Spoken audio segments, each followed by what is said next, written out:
Greetings and welcome to Parsing John. Today we start the very end section of chapter 1. We're going to be comparing our Greek text to our Latin text to see how well the Latin holds up. In previous review videos, the Latin has not done so well. We've had a few times where it was very close, a few times where the Latin added more information really just through repetition, and a few times where the Latin was saying something that was just a little bit off of what the Greek said, to the point where it could almost change, possibly does change, what the text actually means. Well, let's go ahead and get started. We're only going to go through this one page of each, which is verse 43 through 45. So it's going to take a grand total of 3 videos, and then we will be finally done with chapter 1. Here we go. Te epaurion elethesen ex elthein eisthein Galilean kai heoriske Philippon. So that's our first sentence. We've got an adverb here showing time. We've also got dative of time in our Greek. As we take a look at our Latin, we've got a prepositional phrase used to show time. We've got an accusative, and we've translated this on the next day. And in Latin, we've got till tomorrow. So it's not quite the same thing said there. However, another way that we could translate this is into tomorrow, which is a very similar idea, at least, to on the next day. So not quite a perfect match there, but no real issues that I can detect. Moving on to our verb, we have a third person singular aorist indicative, he wished or he wanted. And then in our Latin, we've got a third person singular perfect indicative, he wished or he wanted. And if you recall, the perfect in the Latin is as close as Latin can get to the Greek aorist tense. It's a completed past action.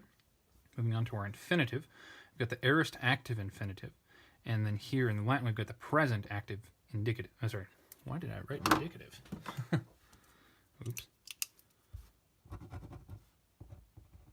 There we go, corrected. So initially it looks like this might be an issue. However, if you recall the way that the tenses work in Greek, it's not really showing time, or especially with infinitives and imperatives. It doesn't show time, it shows an aspect. And an aorist is a single time aspect. It happens and it's done. But Latin doesn't have anything like the aorist, so it can't show single time actions like that. So instead, it has a much more limited variety of infinitives it can use compared to Greek. Greek has infinitives in the present, the aorist, and the perfect. In Latin, it only has it in the present and the perfect. So perfect would be past time complete. It would tell us that to go happened before the main verb. Whereas in this one, aorist doesn't tell us it happened before, it just tells us that it was a single time event. So I don't think that there's much of an issue here. It's probably better that the Latin has the present versus the perfect, because as I said, perfect would imply a change in relation to the main verb, whereas present tells contemporaneous, if you will, and aorist doesn't really give us time at all. It just tells us single time, it's done. So no issue there. And then we have the location, eisthein Galilean, accusative of a place into which, and we've got accusative of a place into which here in Latin as well, so that's good. Heoriske, third singular present indicative.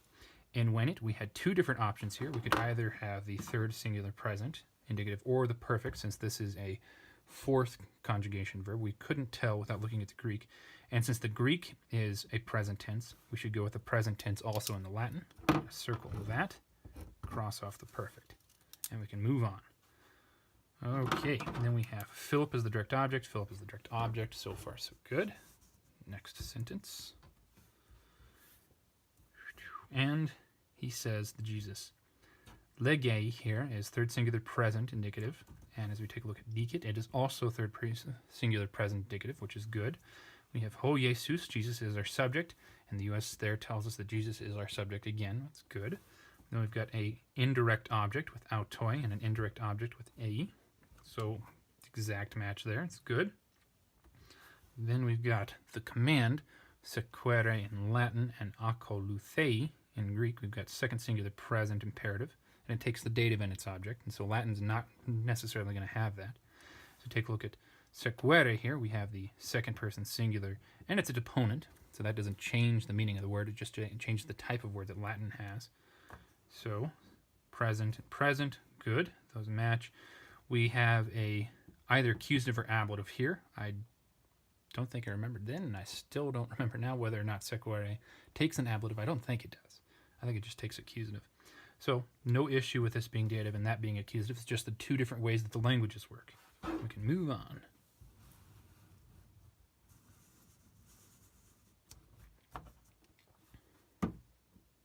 Okay. Ho Philippos. Philip as our subject was, third singular imperfect. Where did it go? Philip, nominative. Erat was, third singular imperfect. So far, so good. So that matches. However, so take a look for that. We've got de in Greek, and de is a very unemphatic word. It means but or and, as we have written down here. Autem, I think, is a little bit more emphatic in Latin, so our Latin translator there is putting more emphasis on that word than the Greek has, but no change in meaning there, so not a big deal at all. Moving on. Bethsaida in Latin, from Bethsaida, and we've got apo Bethsaida. Same construction there, genitive with this preposition rather than the ablative that takes. It has the same meaning, so that's good.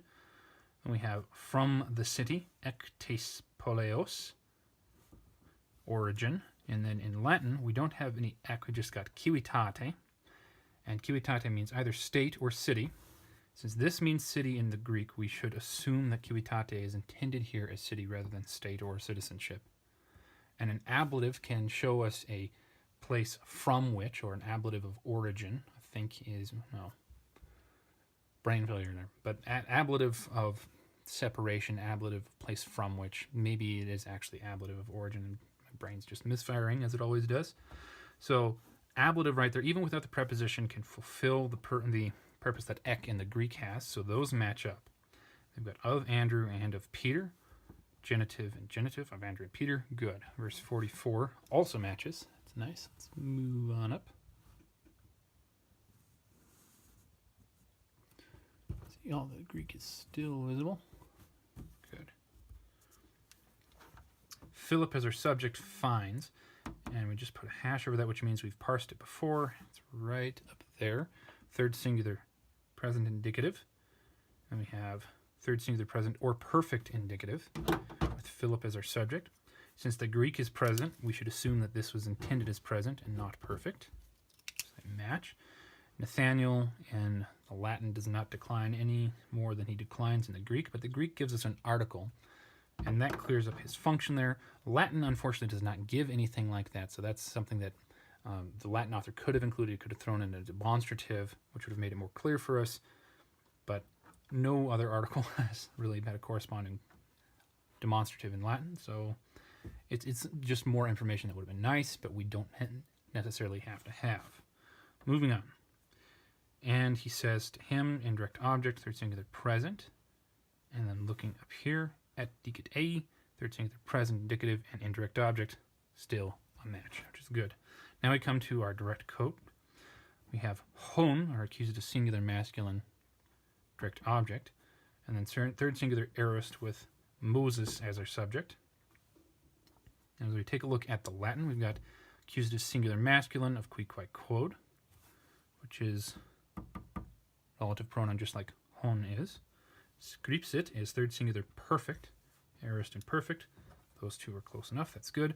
Moses doesn't decline in Latin, but it's our subject there, so that's good. Then we have, where did it go? En toi nomoi, in the law. It's not telling us into, but located in the law. This is how we can consider it. In lege, ablative of place where, dative of place where. So those two match, that's good. Kai hoi prophetai, prophets, plural, plural, good. We don't have a repetition of the verb in the Latin or in the Greek, which is a little bit disappointing for me, but yeah, we don't need it. It's understood. And then back to the main clause. Heurekamen, this is first person plural, and then it is perfect.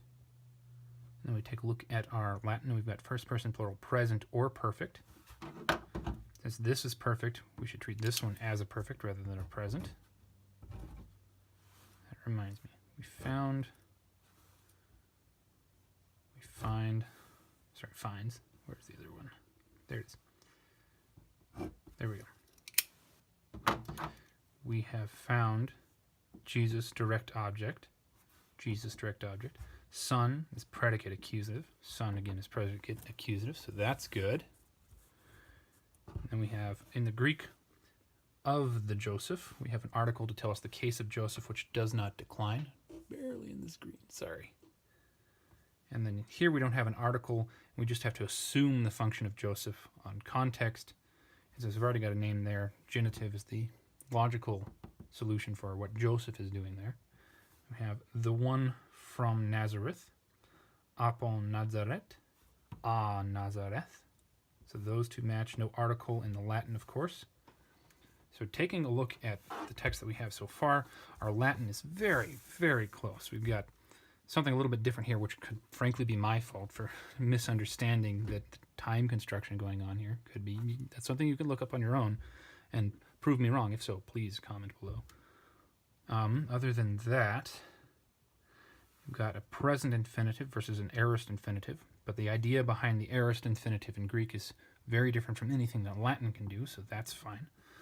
And I can't think of anything else throughout this text that was a major change at all, or even a minor one, so Latin is doing fantastic right now. And well, there you have it. Thank you very much for joining me.